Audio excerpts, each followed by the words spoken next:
नमस्कार साथियों, फिर से आपके सामने हाजिर हैं खुलासों की कड़ी को आगे बढ़ाते हुए। और आगे बढ़ाने से पहले ही मैं बता दूं आपको, this is still a tip of the iceberg.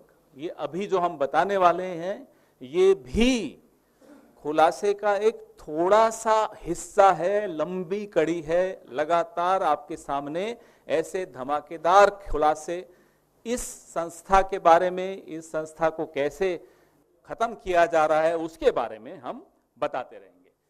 अगली स्लाइड दिखाइए।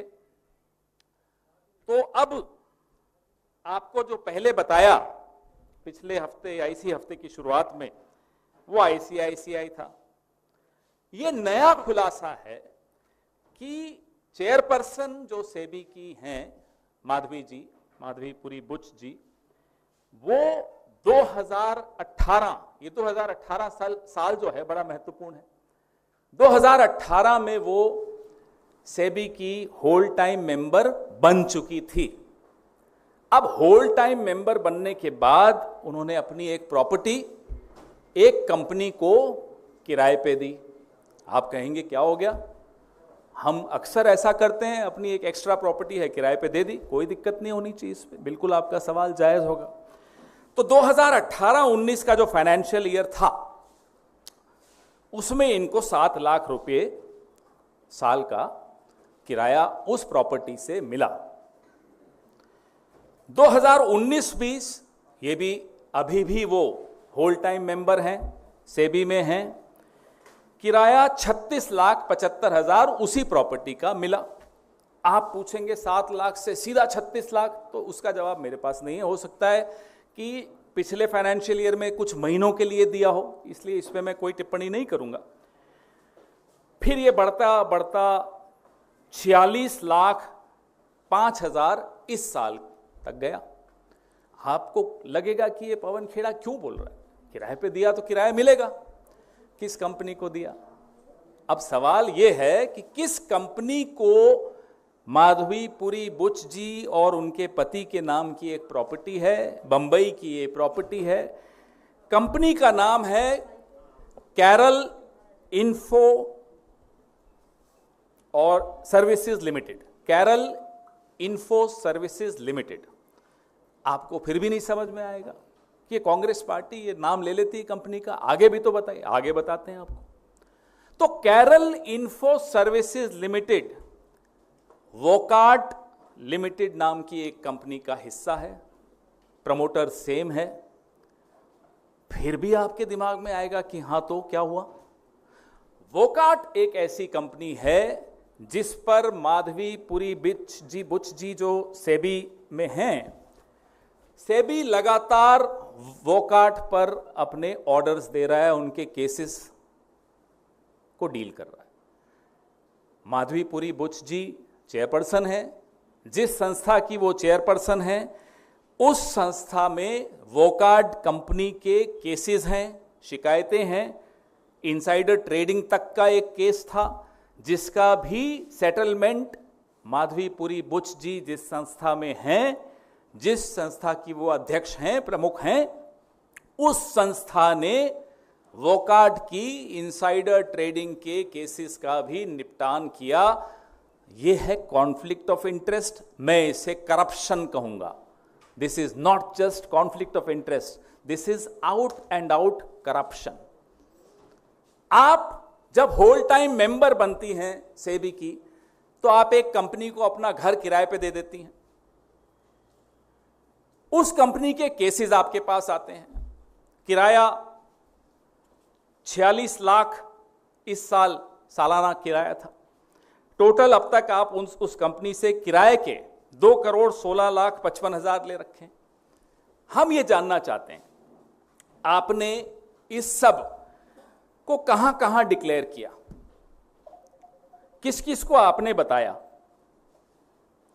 किस किस संस्था के सामने आपने ये बताया, और क्या ये उचित है कि आप होल टाइम मेंबर बनती हैं तो आईसीआईसीआई के शेयर्स से लेकर अपनी प्रॉपर्टी भी ऐसी कंपनी के एक अधिकारी को आपने किराए पे दी जिस कंपनी के आप केसेस निपटाएंगी सेबी में, या सेबी के केसेस निपटाएगी।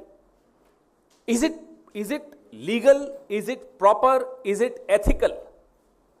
ये 3 सवाल हैं। क्या ये नैतिक दृष्टि से ठीक है? क्या ये कानूनी दृष्टि से ठीक है? क्या इसको आप सही ठहराएंगे? हम प्रधानमंत्री से पूछना चाहते हैं कि आप जब माधवी जी को सेबी का प्रमुख बना रहे थे, क्योंकि बनाया किसने? प्रधानमंत्री और गृह मंत्री ने बनाया। एसीसी, ये 2 लोग हैं, ये मैं बार बार नाम लेता हूं, चेहरा भी दिख रहा है आपको, पहचाना हुआ चेहरा है। ये 2 लोग एसीसी में थे, हैं। इन्होंने सेबी की चेयरपर्सन को इलेक्ट किया, बनाया, अपॉइंट किया, इलेक्ट नहीं अपॉइंट किया।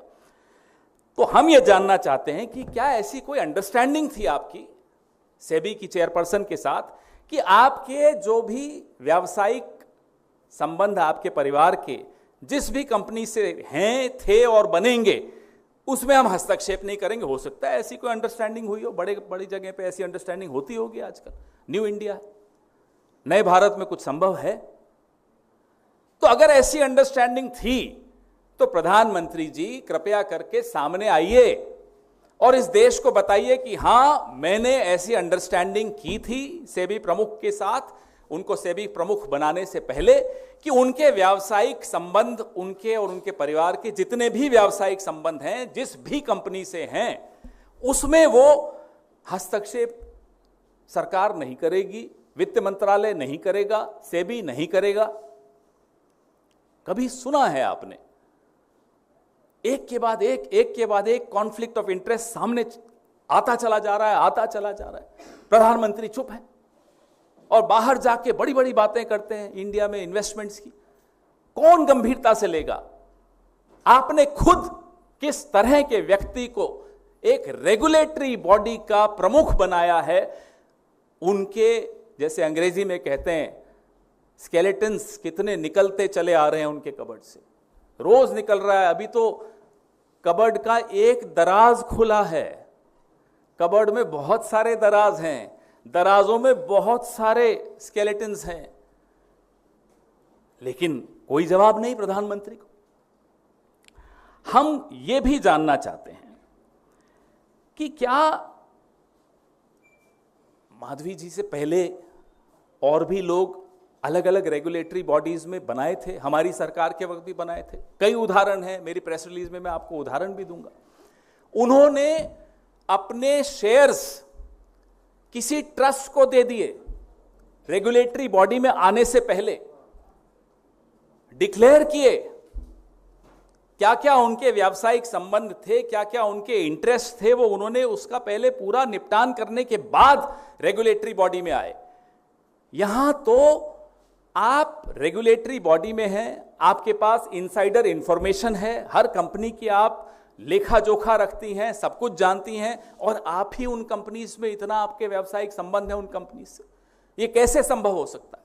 ये बात हम प्रधानमंत्री से जानना चाहते हैं कि आपने ऐसा कौन सा उन्हें मंत्र दे दिया, ऐसा कौन सा आपने वरदान दे दिया उनको। ये वरदान से कम नहीं है कि वो जो भी करें वो माफ है, ये तो वरदान ही हो सकता है। तो ऐसा वरदान प्रधानमंत्री जी आपने और किस किस को दे रखा है, ये भी बताएं जरा हम सबको।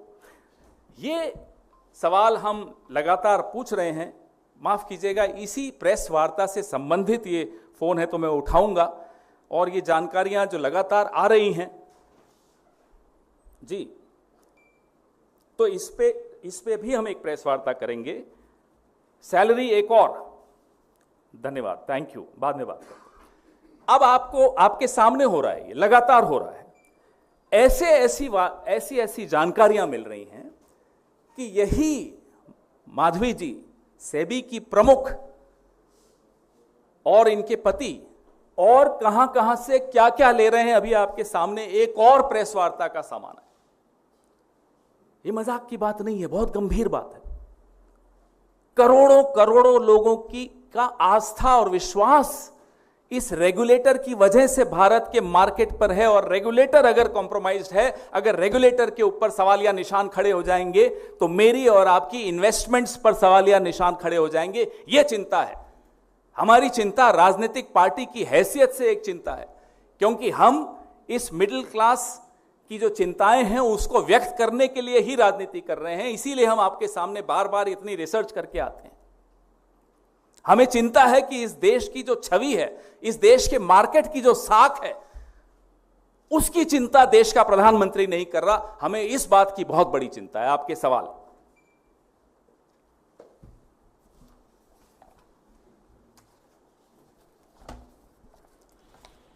क्लियर था, समझ में सबको आया होगा।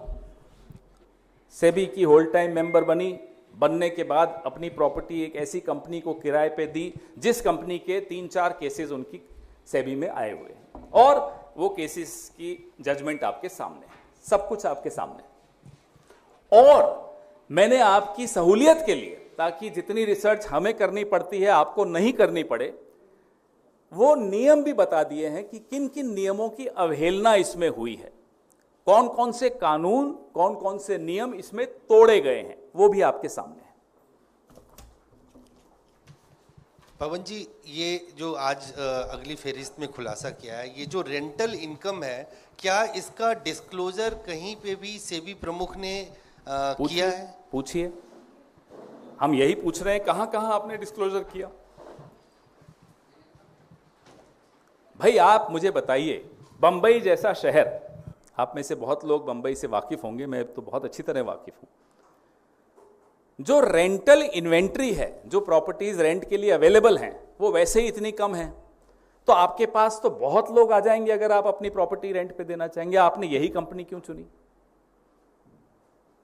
कई सवाल हैं, अभी तो आपने शुरुआत की है, इसमें से और कई सवाल निकलेंगे।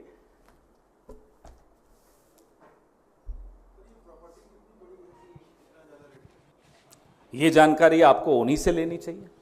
बिल्कुल सही सवाल है, ये भी हमारे दिमाग में और हमारी रिसर्च टीम के सामने सवाल आया कि इतना भारी रेंट किस प्रॉपर्टी का है, लेकिन अब वो तो आपको थोड़ा इन्वेस्टिगेटिव जर्नलिज्म करना होगा। अभी बड़ा अजीब सा माहौल चल रहा है देश में, जिनको राजनीति करनी चाहिए वो अब इन्वेस्टिगेटिव जर्नलिज्म कर रहे हैं, और कुछ लोग ऐसे हैं जिनको जर्नलिज्म करना चाहिए वो राजनीति कर रहे हैं।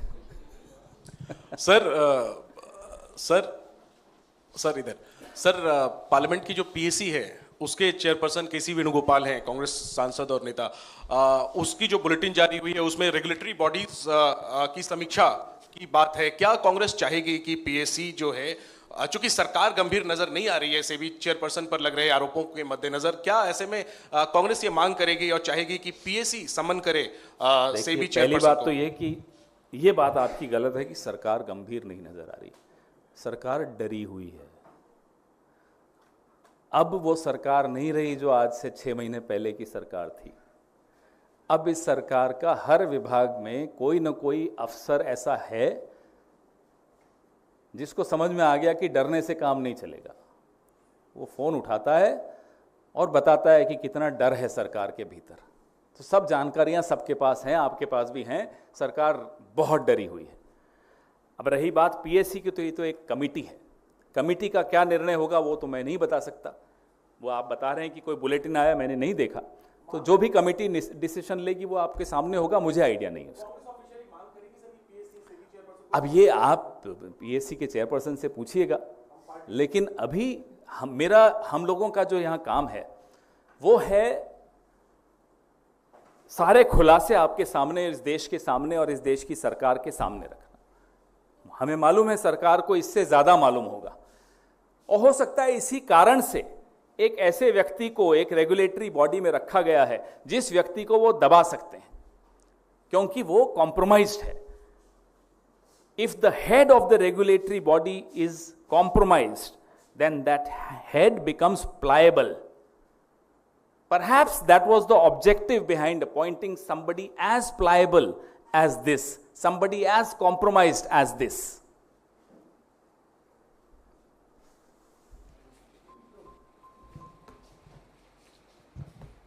Sir, last time also when we were here and you held a press conference on this, you had raised some very serious allegations about ICICI and ICICI Prudential.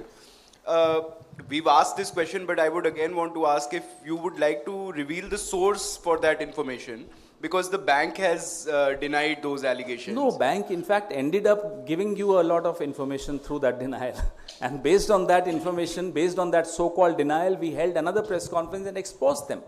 So please wait for the entire series to. But the source of the information. You will get everything. I have, at the end of every press conference, I am challenging the SEBI chief. Please come out and deny.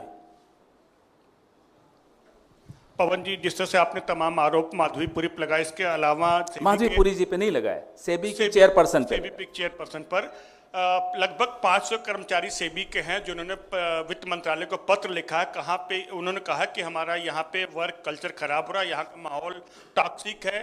Madhabi Puri कर्मचारियों पर सरेआम चिल्लाती हैं, चीखती हैं और अनाप शनाप तक बकती हैं। वो मैंने पढ़ा है, वो एक अलग मुद्दा है। लेकिन जो अनियमितताएं हैं, सेबी प्रमुख के पद पर जो बैठा होता है या बैठी होती हैं, उनका पारदर्शी होना, उनके खातों का, उनके व्यावसायिक संबंधों का, उनके परिवार के व्यावसायिक संबंधों का पारदर्शी होना अत्यंत आवश्यक है इस देश के 10 करोड़ ऐसे लोगों के लिए जो शेयर मार्केट में पैसा लगाते हैं, इस विश्वास के साथ कि एक ऐसा रेगुलेटर बैठा है जो उनका अहित नहीं होने देगा, जो नियम कानून का सम्मान करेगा और मार्केट को स्थिर रखेगा। पवन सर, इधर सर, सवाल ये है कि आप लोग सेबी के चीफ के ऊपर बार बार सवाल खड़े कर रहे हैं।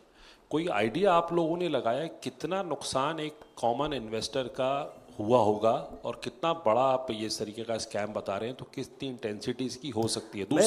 दूसरा सवाल ये सर, पीएसी ने बिल्कुल सारे रेगुलेटरी अथॉरिटीज़ को बुलाया, उसमें सेबी भी एक शामिल है जो पता चल रहा है। तो क्या पीएसी के दायरे में और खुलासे हो सकते हैं या और जांच के दायरे में कुछ बातें सामने आ सकती हैं ताकि लोगों को सच पता चल पाए? आपने पिछली बार भी जब आईसीआईसीआई का था तब भी आपने ये सवाल पूछा था कि क्वांटम ऑफ लॉस कितना हुआ होगा, या जो राहत आईसीआईसीआई के केसेस में उन्हें मिली उसका क्वांटम क्या होगा। आपका सवाल उस वक्त भी मुझे अच्छा लगा, समझ में आया, लेकिन हम लोग उसको हमारी टीम उसको अभी कंप्यूट नहीं कर पाई है, क्योंकि बहुत सारे कागज़ आ रहे हैं, लोग भीतर से भी डिटेल्स दे ही रहे हैं। लेकिन इस पर भी मेरे को लगता है हम ज़रूर करेंगे, रिसर्च करके आपको बताएंगे कि कितना मॉनेटरी बेनिफिट इन कंपनीज को, जिनका हम नाम ले रहे हैं और आगे लेने वाले हैं आने वाले कुछ दिनों में, बड़ी बड़ी कंपनीज हैं। अभी जैसे आपके सामने जो फ़ोन आया वो चौंकाने वाला फ़ोन था, मैं उठाना इसलिए भी ज़रूरी था कि मैं उस फ़ोन की इंतज़ार कर रहा था और मैं खुद चौंक गया ये सुनकर कि जो हमारा डाउट था वो सही था। अब उस पर ज़्यादा अभी नहीं बोलेंगे क्योंकि थोड़ा एक बार रिसर्च कर लें उस पर, लेकिन बेनिफिट्स लेना, आर्थिक दृष्टि से पैसा लेना, उनका परिवार उसी कंपनी से पैसे ले रहा हो, अलग अलग माध्यम से पैसे ले रहा हो, जिस कंपनी को इन्वेस्टिगेट करिए, ऐसे और उदाहरण भी आए।